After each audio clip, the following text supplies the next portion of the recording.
అదే RTV app వార్తల్ని క్షణాల్లో చదివే అవకాశం ఉంటుంది. ఒక న్యూస్ పేపర్, ఒక టెలివిజన్ ఛానల్ మీ చేతుల్లో ఎప్పుడూ ఉంటాయి. రాష్ట్రంలో కూటమి ప్రభుత్వం పోలీసులను తమ చెప్పు చేతులతో పెట్టుకుని కబంధ హస్తాల్లో పెట్టుకుంది అని చెప్పేసి అందులో ముఖ్యంగా ఏదైతే ఉందో మిథున్ రెడ్డి అరెస్ట్ కూడా తీవ్ర అభ్యంతరం చెప్తున్నటువంటి వైసీపీ నాయకులు. ఇటువంటి పరిస్థితుల్లోనే మాజీ ఎంపీ గోరంట్ల మాధవ్ మనతో ఉన్నారు. ఏం చెప్తారు సార్? ఏంటి రాష్ట్రంలో పరిస్థితుల గురించి మాజీ ఎంపీ గోరంట్ల మాధవ్ ఏం చెప్తారు?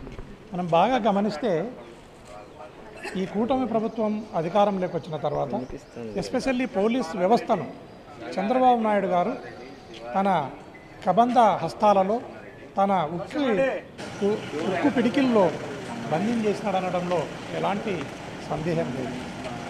అందులో భాగంగానే ఈ రాష్ట్రంలో పోలీస్ వ్యవస్థ అసాంఘిక శక్తుల పట్ల ఒక హంటింగ్ టైగర్ లాగా ఉండాలి. ఎప్పుడైతే హంటింగ్ చేసే టైగర్ వేటాడే పులి వేటను మర్చిపోతుందో ఊర కుక్కలు కూడా దాడి చేస్తాయి. అలాంటి ఘటనకు నిదర్శనమే నిన్న ఒక స్పెషల్ పార్టీ కానిస్టేబుల్ బీసీ మదన భూపాల్ రెడ్డి అనే వ్యక్తి ఎక్కడం జరిగింది. 6 అడుగులు 6.5 అడుగు ఉండే ఆ కానిస్టేబుల్ని వీడు 3 జాన్లా బెత్తడు లేదు, వీడు పటాపటామని కొట్టడం జరిగింది. దీనికి కారణం ఈ కూటమి ప్రభుత్వం పోలీస్ వ్యవస్థను వారి సంఖ్యలలో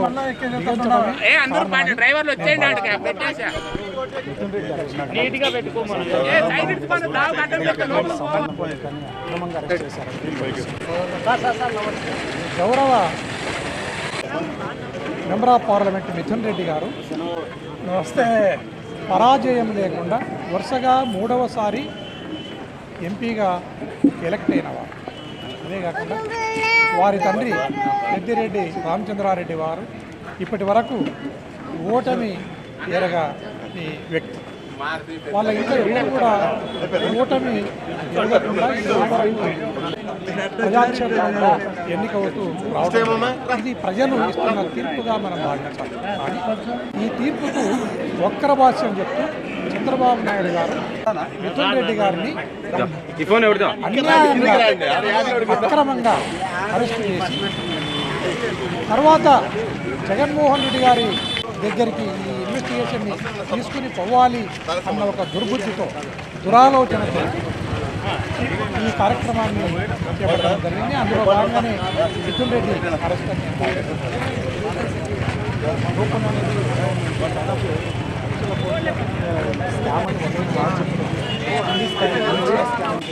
మీరు ఎటువంటి రుజువు లేకుండా అరెస్ట్ చేస్తున్నారని మీరు ఆరోపిస్తున్నారు. సిస్టమేటిక్గా జరుగుతుంది. తప్పు చేసిన అరెస్ట్ కాబోతున్నారు. ఉన్నది లేనట్టు, లేనిది ఉన్నట్టు, న్యాయాన్ని అన్యాయంగా, అన్యాయాన్ని న్యాయంగా, ధర్మాన్ని అధర్మంగా చూపించే ధీశాలి ఎవరైనా ఉన్నారా ఈ రాష్ట్రంలో ఉంటుంది ఒక చంద్రబాబు నాయుడు గారు. ఈరోజు ఆయన ఒక అభూత కల్పనను సృష్టించి దాన్ని జనంలోకి తీసుకుపోయే విధంగా తన పేపర్ల ద్వారా, తన టీవీల ద్వారా పదే చెప్పించి ఈ లిక్కర్ కుంభకోణాన్ని ఒక సృష్టి చేసి ఆ సృష్టిని నిజమని నమ్మించడంలో భాగంగానే ఈరోజు మిథున్ రెడ్డిని అరెస్టు చేయడం జరిగింది. మనం బాగా గమనిస్తే 19 నుండి 24 వరకు ఆబ్కారీ వ్యవస్థకు వచ్చిన ఇన్కమ్ ఎంత, లేదా 14 నుంచి 19 వరకు కానీ, లేదా 24లో ఈ ప్రభుత్వం వచ్చినప్పటి నుంచి ఇప్పటి వరకు వచ్చిన ఆబ్కారీ ఆదాయాన్ని కానీ ఒకసారి చూస్తే ఆ లెక్కాచారమే మనకు స్పష్టంగా దీంట్లో ఏం జరుగుతుంది, ఈ లిక్కర్ కుంభకోణము అనే దాంట్లో ఏం జరుగుతూ ఉంది అనేది మనకు స్పష్టంగా అర్థమవుతుందని ప్రభుత్వం ఏకంగా డిజిటల్ ట్రాన్సాక్షన్ అనేది లేకుండా చేసినటువంటి మాన్యువల్గా చేసినట్టు ఎందుకంత అవసరం ఈ మీనమేషాలు ఇవన్నీ కూడా వీళ్ళు శుద్ధి చేస్తున్నారు.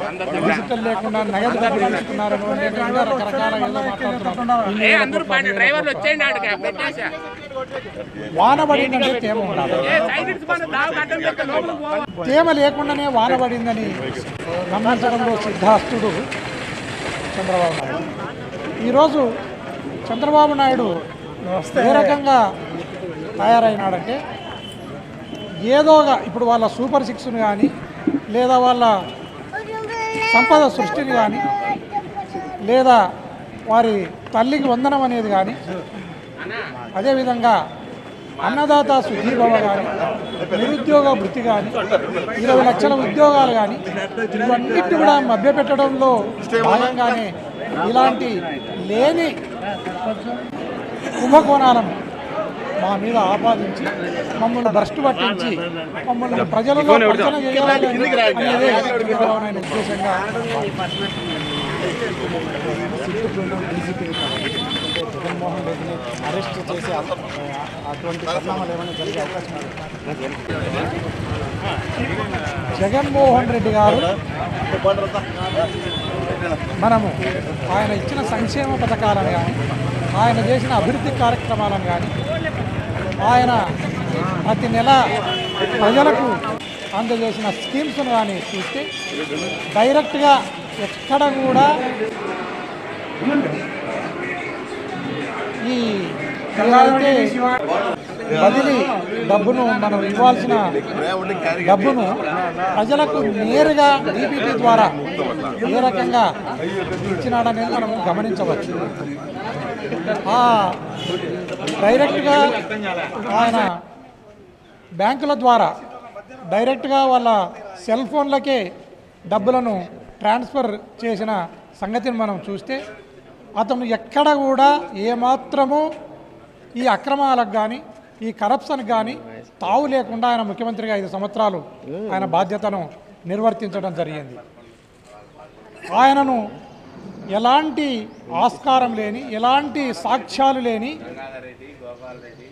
అలిగేషన్స్ను ఆయన మీద మోపి జైలుకు పంపించాలా అని ఈ ప్రభుత్వం కానీ ఈ కూటమి పార్టీలు కానీ భావిస్తే వారి గోతుని వారే తవ్వుకున్న వారవుతారనేది నా అభిప్రాయం, నా వ్యక్తిగత అభిప్రాయం. మొత్తం అయితే మాజీ ఎంపీ హిందూపురం మాజీ ఎంపీ గోరంట్ల మాధవ్ చెప్తున్నటువంటి విషయం ఏదైతే ఉందో ఇప్పుడు కూటమి ప్రభుత్వం ఏదైతే పోలీసులను చెప్పు చేతుల్లో పెట్టుకుని వ్యవహరిస్తుంది. ముఖ్యంగా వారి ఉక్కు పిడికిల్లో పోలీసులను కబంధ హస్తాల్లో పెట్టుకుని పాలన చేస్తున్నటువంటి నేపథ్యం అని ఒకవైపు చెప్తుంది. మరోవైపు ఏదైతే ఉందో జగన్మోహన్ రెడ్డి లిక్కర్ స్కామ్ అనేది కూడా లేనిది ఉన్నట్టు ఉన్నది లేనట్టు చంద్రబాబు నాయుడు ముఖ్యంగా రాబోయే కాలంలో జగన్మోహన్ రెడ్డిని అరెస్ట్ చేస్తే మాత్రం వారి గోటు వారే తవ్వుకున్నట్టు అవుతుంది అని చెప్పేసి మాజీ ఎంపీ గోరంట్ల మాధవ్ చెప్తున్నట్టు. మరిన్ని వీడియోస్ కోసం ఛానల్ ని సబ్స్క్రైబ్ చేయండి. లేటెస్ట్ అప్డేట్స్ కోసం వాట్సాప్ ఛానల్ ని ఫాలో అవ్వండి. ఆ లింక్ డిస్క్రిప్షన్ లో ఉంది.